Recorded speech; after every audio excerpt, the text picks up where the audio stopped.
The cold wind howled outside, lashing against the windows of the small house isolated in the countryside. The dark sky mirrored the despair in Marcos's heart. He sat in the living room, his trembling hands holding a glass of cheap whiskey, his eyes fixed on the unlit fireplace. It had been 5 years since he made the most desperate decision of his life, and now he was paying the price. The memory of that day still haunted him. Sophia, his beloved wife, had been diagnosed with a terminal illness. The doctors were clear. There was no cure, no hope. Watching her waste away, day after day, had been the deepest suffering he had ever known. The thought of losing Sophia was unbearable. Desperate, he sought solace anywhere he could find it. Doctors, healers, even people who promised impossible miracles. But everything failed. Then he met the entity. A mysterious man, dark in appearance with a soft voice, approached him one night in town. The stranger seemed to know everything. Sophia's illness, Marcos's desperation, and, most frightening of all, his willingness to do anything to save her. "There is a way to save her," the man had said, his voice low and enticing. "But the price will be high.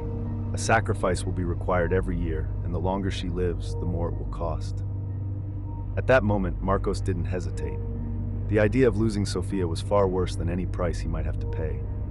"I accept," he replied, without considering the consequences.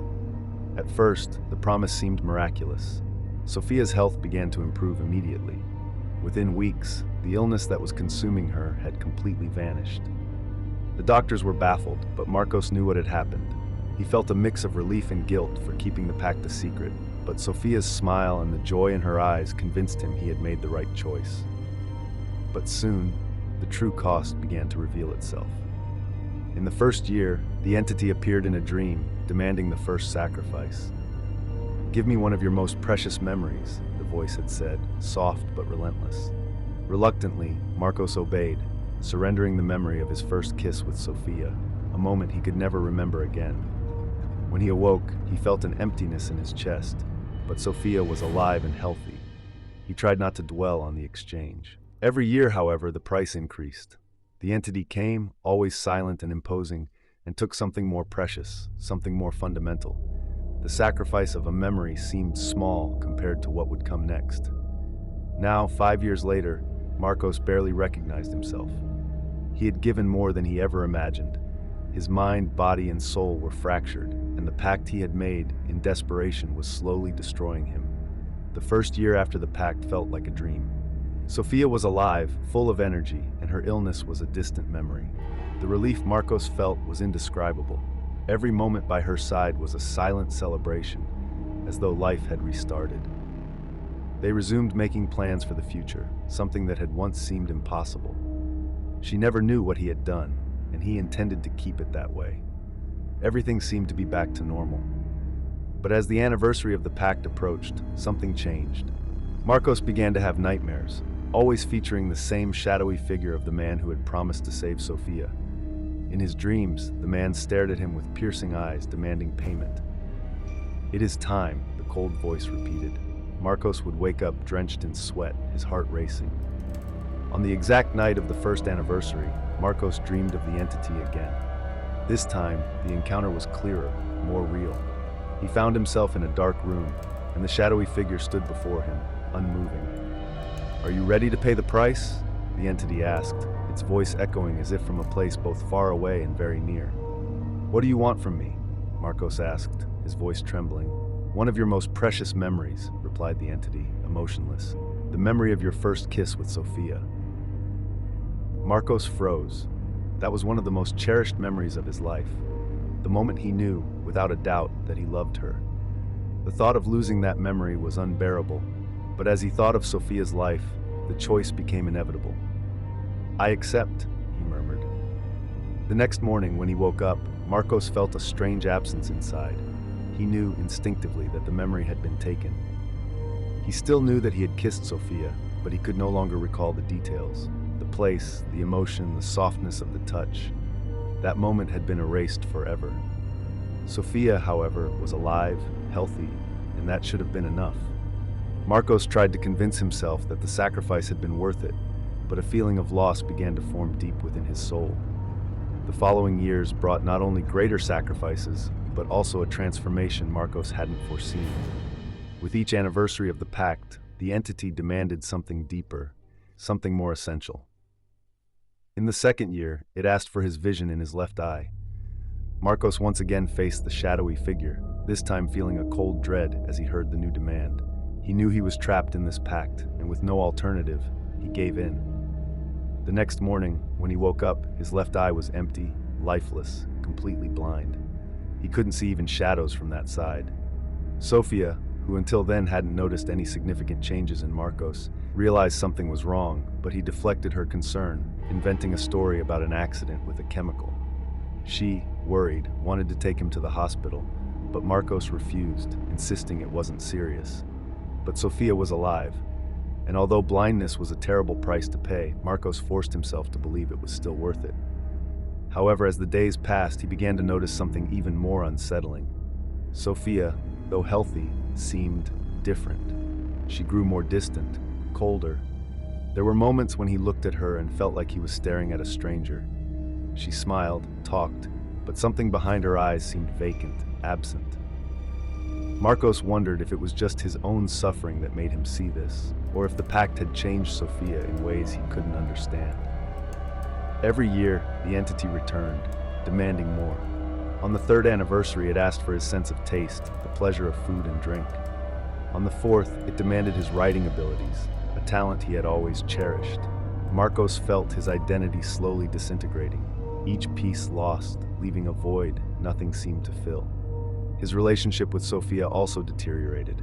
He hid the truth, but she could see that he was changing, becoming more closed off, more distant. And she wasn't the same either, Marcos thought. She was alive, yes, but something in her essence seemed altered. It was as though the life he had saved was just a shadow of what it used to be. The sacrifices took a terrible toll on Marcos, both physically and emotionally. His health deteriorated, his body grew weaker, his face marked by time and the weight of his choices. But the worst of it all was the growing realization that he had lost himself in the process. With each passing year, he became less of who he was, a shadow of the man who had once made a desperate promise to save the woman he loved. The fifth year of the pact was approaching, and with it, the growing sense of dread within Marcos. He was no longer the man who had made the deal. Physically, he was disfigured. His left eye was useless, his speech weak, and his body moved slowly, racked with pain. Internally, he had lost parts of his soul, his most cherished memories, the simplest pleasures. But what tortured him most was the growing certainty that Sophia had changed too. On the surface, she appeared the same. Her physical appearance was that of a healthy woman, far different from when the illness had consumed her. Yet Marcos felt that the pact had taken something from her, something invisible and vital. She was cold, distant, almost mechanical in her interactions. There were moments when he wondered if what he had saved was only Sophia's body, while her true essence, her spirit, had been lost forever. The fear of this thought gnawed at Marcos's insides. He wondered if he had condemned the woman he loved to a kind of hollow life, an existence prolonged without purpose. And at the same time, he knew that deep down, he had done all of this out of selfishness. He couldn't bear the thought of losing her. But now, he wondered what he had really preserved. The day of the 5th anniversary arrived, and the presence of the entity enveloped him once again. This time, there was no dream. Marcos was sitting in his room, silent, when the shadows in the room deepened and the familiar voice filled the air. "The time has come for the final sacrifice," the entity said, its voice echoing in his mind, cold and unyielding. Marcos knew this moment would come, but the terror that gripped his body was uncontrollable. "What do you want now?" he asked, his voice trembling, his eyes fixed on the void in front of him. The entity moved like a shadow filling the room, its presence suffocating. "Your soul." The words echoed, sharp and final. Marcos stood frozen, his heart pounding. "My soul." "You must choose, Marcos," continued the entity. "Either you give me your soul, or Sophia will perish. There are no more concessions." The choice, once unimaginable, now tormented him with terrifying clarity. He realized that he had reached the end, that there was nowhere left to run. Sophia was alive because of him, but at the cost of his own essence. Now he faced the cruelest decision: continue sacrificing everything he had left to keep her alive, or let her die and free himself from this cycle of destruction. Marcos felt the weight of the decision suffocating him. For years, he had convinced himself that he was doing this out of love, that saving Sofia was his only motivation. But now he understood. Everything had been built on the fear of losing her, on the desperate selfishness of keeping someone by his side, even if it meant destroying himself. The entity waited for his answer, its overwhelming presence filling the room. Tears welled up in Marcos's eyes as he realized he had lost far more than he could have imagined when he tried to save his wife. Marcos could feel the pressure building inside him as he wrestled with his decision, but the idea of losing Sofia again, of facing her death, froze him. Even though he knew something in her had changed, the thought of watching her disappear forever still consumed him with fear. But his soul, the last thing he had left, was about to be taken, and he wasn't sure if he could exist without it. As he struggled with his own mind, the bedroom door creaked open. It was Sofia. At the sight of her, Marcos felt a tightening in his chest. She looked as beautiful as she had the first day they met, but her gaze was hollow. Her eyes no longer held the warmth they once did, and when she looked at him, Marcos felt as though he was looking at a stranger. "Sofia," he began, his voice breaking. She observed him for a few seconds, and then, for the first time in months, her expression shifted. "Marcos, what's happening to you?" Her voice was cold, distant, as if speaking to someone she barely knew. He tried to hold back the tears, but he couldn't. The weight of the truth was crushing him, and he knew he could no longer hide what he had done. "I did this for you," he said, his voice filled with guilt and pain. "I made a pact to save you, but now I'm paying the price." The silence that followed was unbearable. Sofia took a step back, her eyes widening in horror as she began to understand. "What did you do?" she whispered, her voice trembling. "You made a pact with what?" Marcos couldn't respond immediately. He was overwhelmed by fear and shame. "With an entity. It healed you, but every year I had to give something of myself, my memories, my sight, my soul." Sofia was in shock. Her once vacant eyes were now filled with deep horror. You sacrificed your soul for me? And now, what will happen?" Marcos looked down, unable to meet her gaze. "Now, it wants my entire soul, or you'll die." Sofia felt the air leave her lungs, and tears began streaming down her face. The reality of the situation hit her like a sledgehammer. She was alive because of something terrible, something unnatural, and Marcos had been destroyed because of it, both physically and spiritually. "No," Sofia cried, her voice filled with desperation. "I didn't want this, Marcos. I never wanted this. I would rather have died than see you lose yourself." The pain in her eyes was unbearable, and Marcos knew she was right. "I just wanted to save you," he whispered, feeling the weight of his guilt crushing him. Sofia knelt in front of him, holding his face in her hands. "Let me go, Marcos. No more pacts, no more sacrifices. Let me go." Her words, filled with love and resignation, pierced Marcos like a blade. He realized in that moment that he had lost the woman he loved long before this final confrontation. And now, the only thing left was to make the choice he had been avoiding for so long. With tears in his eyes, Marcos stared into the void, feeling the entity's presence all around him. "I won't give you my soul," he murmured, his voice firm despite being broken. "I accept that Sofia has to go." The entity didn't respond, but Marcos knew the decision had been made. Months had passed since that night. The house was empty, cold, as if life itself had abandoned every corner.